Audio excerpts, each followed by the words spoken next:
देश के भविष्य 10वीं कक्षा के प्रिय विद्यार्थीगण, आप सबको सादर नमस्कार। आशा करता हूं कि आप लोग मंगलमय होंगे और आप लोग अपने आज सही ढंग से उपयोग कर रहे होंगे। देखिए, अब आपकी बोर्ड की परीक्षा में समय अत्यधिक शेष नहीं है। जो भी समय शेष है उसे विशेष समझना आप लोगों के लिए अति आवश्यक है, ताकि आपका फ्यूचर परिणाम अर्थात भविष्य में आने वाला परिणाम आपका संतोषजनक रहे और जिस दिन आपका परीक्षा परिणाम आए उस दिन आपको स्वयं पर गर्व हो और आपके माता पिता को भी आपके ऊपर गर्व हो और आपके भविष्य की मार्ग की तमाम बाधाएं दूर हो और भविष्य में मार्ग की बाधाएं प्रशस्त हों, अर्थात आप आगे कुछ बेहतर करने के लिए प्रेरित हों। मगर इसके लिए आपको अपने दैनिक जीवन में कुछ न कुछ विशेष परिवर्तन करना होगा। देखिए, अतीत को बदलने की अर्थात जो समय बीत गया उसको बदलने की क्षमता अब हमारे हाथों में नहीं है, मगर जो हमारा प्रेजेंट है उस प्रेजेंट अर्थात वर्तमान का जो हमारा समय है, आज का जो समय है, उस आज के समय में हम लोग आज का सही ढंग से उपयोग करके हम लोग आने वाले कल को अर्थात अपने फ्यूचर को बदल सकते हैं। अब आपके पास मेरे कैलकुलेशन के हिसाब से यदि मैं बताऊं तो मैं बता दूं आपको कि 2 महीना 14 से 15 दिनों का कुल समय अब आपके पास शेष है। आप कहेंगे जो परीक्षा तो फरवरी में होती है तो अभी से 2 महीने ही क्यों शेष कह रहे हैं? तो इसलिए कह रहा हूं क्योंकि कल की तारीख में आप हेल्दी रहेंगे या फिर नहीं रहेंगे, कल की तारीख में आपके शरीर में कुछ विकार होगा या फिर नहीं होगा, इस बात की क्या गारंटी है। हो सकता है कि आज हम स्वस्थ हैं और कल हमें बुखार हो जाए, आज हम लोग स्वस्थ हैं कल सर्दी जुकाम हो जाए, या फिर किसी भी प्रकार की कोई भी यदि गतिविधियाँ हो जाती है हमारे शरीर के अंदर तो हो सकती है कि उस दिन हमारी पढ़ाई बाधित हो जाए, अथवा कोचिंग संस्थान ही बंद रहे, विद्यालय ही ऑफ रहे, या फिर कोई भी कारण हो तो उस दिन पढ़ाई बंद होगी कि नहीं होगी? होगी ही। अथवा कोई विशेष पर्व त्योहार है उस दिन भी पढ़ाई बाधित होती ही है।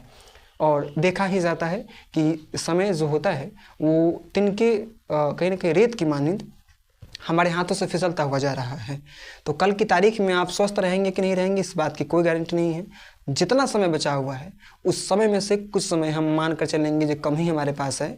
अब जो हमने समय बर्बाद किया वो हमने कर लिया, मगर अब जो हमारे पास समय शेष है उस शेष समय का विशेष ढंग से यूज करना है। यह वीडियो सेशन बनाने का मेरा उद्देश्य आपको टेंशन देना नहीं है, आपको तनाव में देना नहीं है, आपको तनाव में कहीं ना कहीं घेरना नहीं है, बल्कि इस वीडियो सेशन की मदद से मैं आपको आपकी जिम्मेदारी बताने के लिए इस वीडियो सेशन को बनाने के लिए आपके सामने में प्रेजेंट हुआ हूँ। आज आपको इस वीडियो सेशन के माध्यम से मैं बताऊंगा कि आप लोग जो शेष समय है उसको किस ढंग से विशेष ढंग से प्रयोग करेंगे। देखिए, अब आपके पास जो समय है उस शेष समय का आपको रिवीजन करना है, अर्थात जो भी पढ़े गए नोट्स हैं उसकी पुनरावृत्ति तैयार कीजिए। अभी भी यदि आप पूरे दिन और रात दोनों मिला करके यदि आपके दैनिक जीवन में पढ़ाई की रूटीन केवल 3 से 4 घंटों की है तो फिर परिणाम जिस दिन आएगा वह संतोषजनक थोड़ा सा नहीं रह सकता है। इसलिए क्योंकि जितना आप कम अध्ययन करेंगे उसी हिसाब से नंबर रहेगा। अब अध्ययन कम करने का मतलब और अध्ययन ज़्यादा करने का मतलब क्या है? अध्ययन ज़्यादा करने से भी ज़्यादा अंक नहीं आता है। जितने देर भी अध्ययन किया जाए, पूर्ण डेडिकेशन के साथ अध्ययन किया जाए और सभी विषयों पर बराबर मेहनत की जाए। परीक्षा 500 नंबर का होगा, सोशल साइंस का 100 नंबर का होगा, साइंस का 100 नंबर का होगा, मैथमेटिक्स का 100 नंबर का होगा, संस्कृत का 100 नंबर का होगा और हिंदी का 100 नंबर का होगा। कोई एक विषय आपको अत्यधिक रुचिगत लगती है, अत्यधिक रुचि है आपको उस विषय में, उस विषय को ज़्यादा पढ़िएगा। मैथ में यदि आपकी ज़्यादा रुचि है मैथ को ज़्यादा पढ़िएगा, अथवा हिंदी में ज़्यादा रुचि है। इसका तात्पर्य यह नहीं है आपकी हिंदी कंप्लीट है तो 500 नंबर हिंदी से ही पूछ दिया जाएगा। परीक्षा में तमाम प्रश्नों से तमाम विषयों से 100 अंक के प्रश्न रहते हैं। बहरहाल 20 नंबर साइंस से और 20 नंबर सोशल साइंस से प्रैक्टिकल होता है जो आपके होम सेंटर पर होगा, आपके विद्यालय में ही होगा। बाकी 80 नंबर साइंस से 80 नंबर सोशल साइंस से लिखित परीक्षा आपको जहाँ पर सेंटर दिया जाएगा, मुजफ्फरपुर के किसी भी केंद्र में दिया जाए वहाँ पर आपको देने जाना होगा।